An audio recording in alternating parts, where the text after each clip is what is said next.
This is the Serengeti as never seen before. Viewed through the eyes of East African guides Richard Knocker and John Vikivuyu, award-winning wildlife photographer Paul Joynson-Hicks, and inspirational filmmaker Eliza Pearl. For the first time in decades, this extraordinary wilderness stands almost empty, a unique but bittersweet time to be here. Over 8 days, they'll be bringing you a rare glimpse of the Serengeti and all its inhabitants in a visual diary. We hope this encourages you on your own Serengeti safari, so together we can continue to conserve this precious wilderness. Good morning. Here we are again. We are up on the northern part of the Serengeti, and I have been on safari for 2 weeks, and I spent like 5 days following the wildebeest migration. What we do today is following and see if we can see the crossing, which is one of the most epic events, seeing them crossing. The sound, the tension of them crossing the river is magnificent. This is the wildebeest's typical behavior when they come across the Mara River. They gather along the river. They know it's not safe. So what they will do is they gather together, creating that pressure and safety in numbers. And then eventually one will start crossing, and then they all will go at once. It's fascinating. Why do the wildebeest cross the Mara River?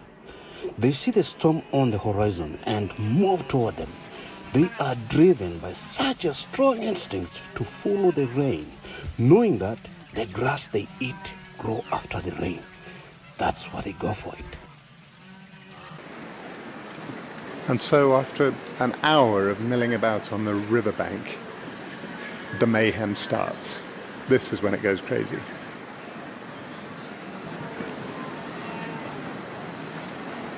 The potential for catastrophe here is everywhere. These animals, they can break those slender little legs. There are crocs in the water. It's madness. It is a horrible time for them. They hate crossing this river.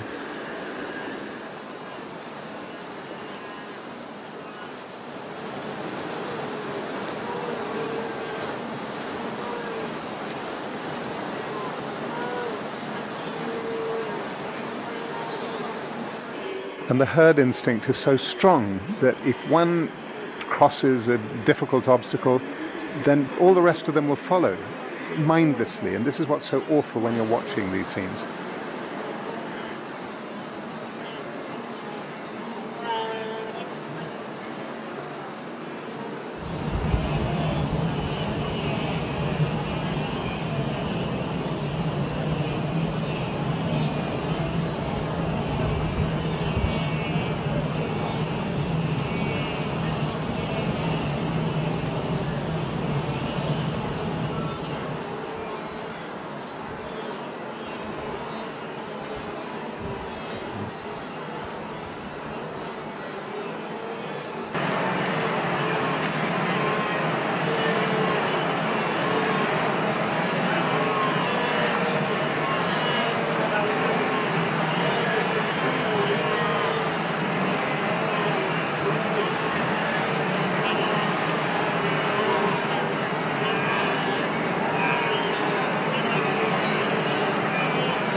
And amazingly, inexplicably, having just made that dangerous crossing, some of them decide to turn around and come straight back again.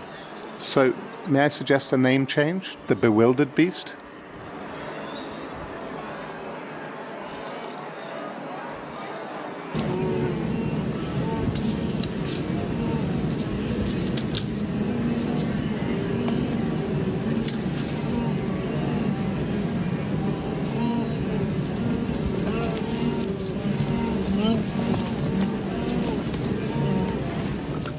Great to be here in the northern Serengeti, and what an amazing day we've had.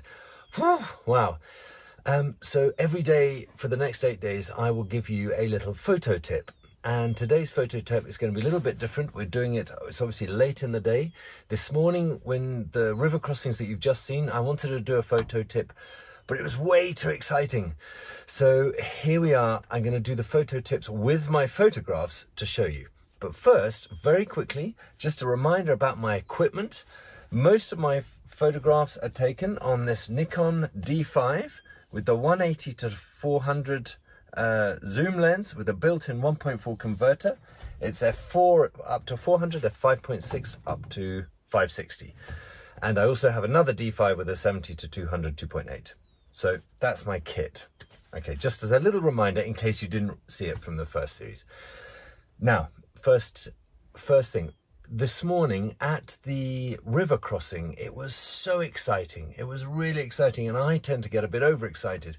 And so to make sure that I get every image I want pin sharp, which is obviously the most important thing, I am shooting at f11 at 2000th of a second at ISO 1600. So it's really, everything is really sharp.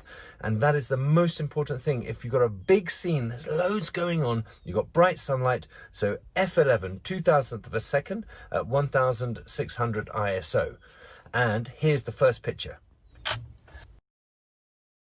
Okay, so, and here's another one, and I love this one because I got the eyes of the wildebeest on the right. Brilliant, there it is, super exciting. Here's another one which is so graphic, and I think for those of you artists and photographers, you will love this one. Brilliant, and for my final picture, my favorite picture of the day, I've managed to find a wildebeest with standing out from the side, and it was really graphic, and there were so many layers within the picture, which is why I converted it into a black and white. Okay, so that's today's photo tip. If you've got any questions about wildlife photography at all, please just pop it in the comments section, and I'll be back tomorrow with more amazing photo tips. Hooray!